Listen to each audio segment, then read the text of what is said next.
En esta presentación hablaremos de la normativa de seguridad y salud ocupacional. Los objetivos son presentar aspectos de la normativa nacional peruana aplicable a la salud y seguridad ocupacional y también presentar esquemáticamente el contenido de la norma peruana G050, seguridad durante la construcción. Como normativa aplicable tenemos diferentes normas, es un conjunto de normas que vienen desde la Constitución política, pero también existen normas más específicas que están relacionadas con la salud y seguridad durante el trabajo.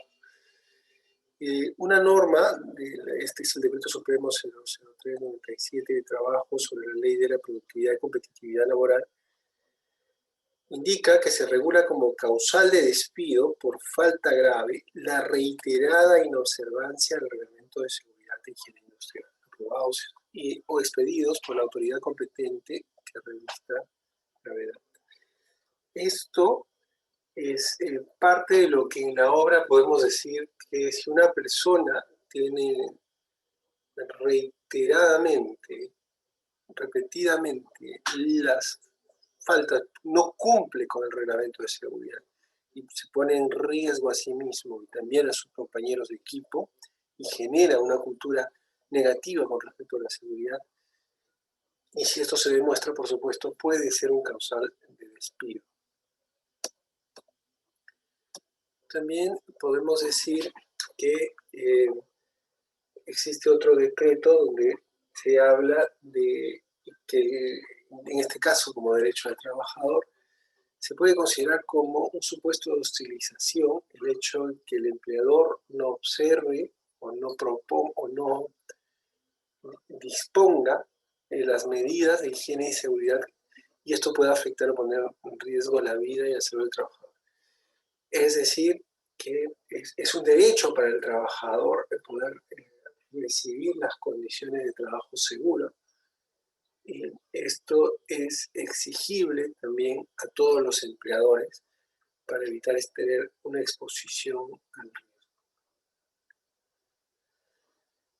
La norma aplicable a la construcción, que es la G050, seguridad durante la construcción, de forma general indica que esta norma sobrevuela todos los trabajos de montaje, desmontaje, incluso cualquier problema de demolición, refacción o remodelación. Ese es el ámbito de aplicación de la norma de seguridad durante la construcción. Algo que dice esta norma es que el lugar de trabajo es el sitio en el que los trabajadores deben laborar y se halla bajo el control de un empleador. Entonces, el sitio, al encontrarse bajo el control del empleador, necesita que las condiciones ambientales de ese sitio de trabajo sean seguras de manera general, bajo ciertos protocolos, por supuesto, porque los riesgos no se pueden eliminar al 100%, pero al estar bajo el control, entonces este lugar de trabajo debería ser un lugar seguro. Hay algunas discusiones sobre el alcance de esta definición, sobre todo cuando pensamos en el teletrabajo o cuando pensamos en el desplazamiento que uno tiene que hacer, por ejemplo, para inspeccionar carreteras, o cuando tiene que hacer un viaje donde tiene que movilizarse hacia el aeropuerto, tiene que movilizarse o hacia un terminal para poder hacer un viaje y luego recién estar bajo una zona de control del contratista. Entonces, si bien es cierto, la definición es clara cuando tenemos a las personas bajo un sitio donde el empleador puede garantizar ciertas condiciones mínimas de seguridad. También tenemos que pensarnos en los límites o en las limitaciones de esta definición para condiciones ordinarias para muchas personas que trabajan en la construcción. Otra definición importante es la de la persona competente. ¿Qué es una persona competente? Es aquella que tiene calificaciones adecuadas, tales como formación apropiada, conocimientos y experiencia para ejecutar funciones específicas en condiciones de seguridad. Esto es relevante en el hecho de la asunción de responsabilidades. Cuando uno toma la responsabilidad de dirigir un grupo de personas dentro de un espacio de trabajo dedicado a la construcción, tiene que ser consciente de que es una persona competente y por lo tanto no puede renunciar a su derecho bajo argumentos, o a su deber también, por supuesto, bajo argumentos de que no tenía las calificaciones adecuadas para guiar al grupo y el lugar de trabajo en condiciones seguras. Necesita para asumir esa responsabilidad una formación adecuada, conocimientos, experiencia. Por lo tanto, la definición de persona competente, en la que se declara la responsabilidad de las personas que dirigen grupos dentro de la construcción, tiene una connotación muy marcada de responsabilidad sobre el grupo de trabajo. Eso se tiene que tener en cuenta.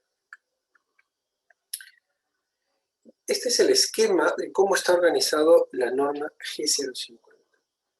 En esta norma se puede observar dos capítulos grandes. Las generalidades que aplican para todo tipo de obra y de otro lado ya las actividades específicas, que es cómo se van a ir aplicando los diferentes proyectos de construcción. En las generalidades tenemos el objeto, el campo de aplicación, las definiciones, diversas definiciones de seguridad durante la construcción, cómo se va a hacer la inspección del trabajo, requisitos del lugar de trabajo, la necesidad de contar con un plan de seguridad y salud, la declaración de accidentes y enfermedades. Si ocurren accidentes y enfermedades, tenemos que tener un protocolo de declaración, cómo se califican a las empresas contratistas, que luego nos lleva al anexo 6, que esta calificación está basada en los índices de seguridad que deberían de cumplirse para todo tipo de empresas. No todas las empresas, sobre todo las que tienen pocos trabajadores, no suelen llevar un registro de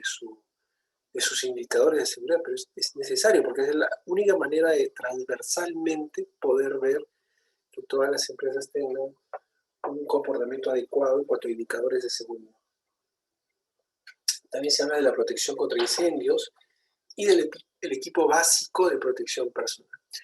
En el segundo capítulo se abordan las actividades específicas de la construcción y acá tenemos que elegir qué tipo de proyectos estamos llevando a cabo para que se pueda evaluar, ¿no? Los accesos, circulación y señalización dentro de la obra aplican casi a todos los proyectos, almacenamiento y manipulado de materiales, la protección contra riesgo de caída, sobre todo en trabajos en altura, pero también trabajos en diferente nivel, por un caso de excavación de zanjas, por ejemplo, de zanjas profundas o excavaciones profundas.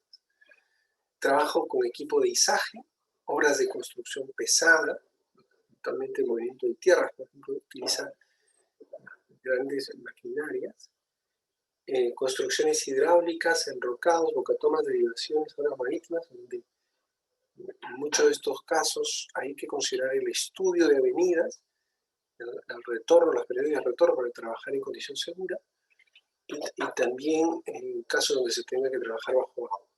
Obras de montaje, obras de adhesión, plantas hidroeléctricas, donde los trabajos de izaje son bastante especiales, y obras de infraestructura, excavación y demoliciones en general. Esto es lo que la generalidad o la cobertura que tiene la norma G050, seguridad de durante la construcción.